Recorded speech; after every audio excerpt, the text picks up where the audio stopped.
My name is Christoff Gillen and I'm a visual artist. I got into art college to do my foundation in '93-'94. My main interest then was painting and drawing, and in 1994 things, for me, art got turned on its head. When it was on a Wednesday afternoon, we were doing foundation, we got a half day, and on that we go out to all the various galleries to see what was there. So I ended up on the Dublin Road Gallery, and as soon as I went in, there was this huge painting on the wall, like an action man, and it nearly jumped out and off the wall. So I left the gallery scratching my head and going like, I need another language and a material to articulate what's going on in my own head and what's going around the surrounding community where I was living. And also I realised that I was gay and didn't do anything about that or acknowledge that until I was 24. So that moment in 1994 was a major turning point for me, where my whole idea of what art was got turned upside down on its head. And then from there I started to address social and humanitarian issues. So basically, from '94 right up until now, my work has progressed. You know, my work is a process. It's not product-based, or it can be product-based at times, but usually what I'm about is throwing the pebble into the pond. The pond is still, and that pond is society, wherever we are, and the pebble hits the quiet pond and the permutations go out, north, east, south, west. So I address social issues, humanitarian issues. It doesn't matter what they are, I address them all, you know. Usually when I work on a piece of work, I tend to do a lot of research. It just doesn't happen there and then, like, you know.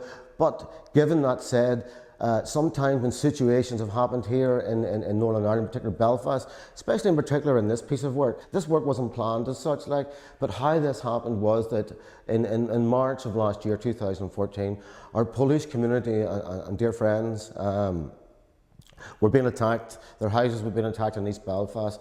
So right on the spur of the moment, I decided to make a piece of work in acknowledgement of that. So what I did was I got 10 inches of red ribbon, 10 inches of white ribbon. I attached the red and white ribbon to the branch, and I proceeded to walk slowly along Bedford Street and into the front of the City Hall. So on my right hand I was carrying the branch with the ribbons attached, red and white, representing the Polish flag, and in this I was carrying a wee suitcase filled with Irish peat. So when I got to the front of the City Hall, I opened up the suitcase, took off my socks and shoes, stood in the suitcase with the Irish peat, and held up the branch, and which was red and white, the ribbon, to show solidarity for our Polish community and friends that were being racially attacked. So my work is all about these issues, you know. Directly just after that demonstration and showing solidarity for our Polish friends and community, there was the flaggers were there directly after us, but they came in and there was eruption happened, like, you know. So all of a sudden, I had my camera, like, and on the spur of the moment, I took a photograph of this image here, and it's called Side by Side. And I just took it, and all of a sudden, this lady here, old age pensioner, it's faced as well, so there's no faces there, but she turned around and I mean, verbally attacked me. I mean, verbally attacked me, like, you know.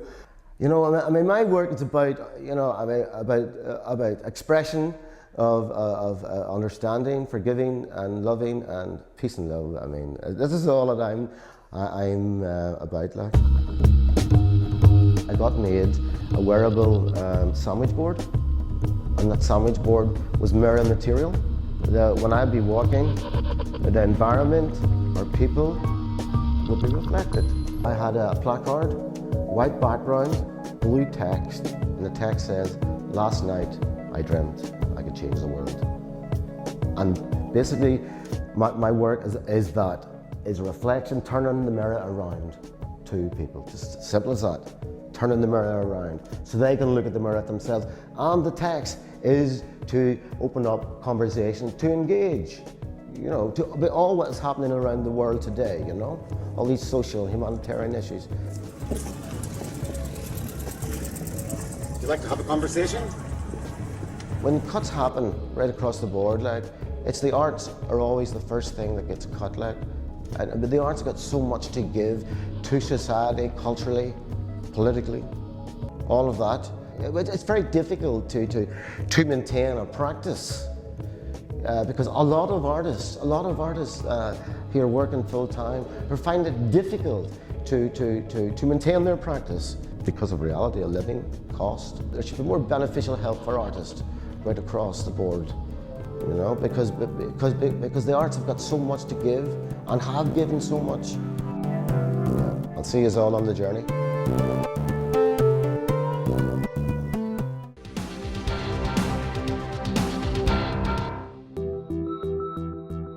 And now, tomorrow's weather.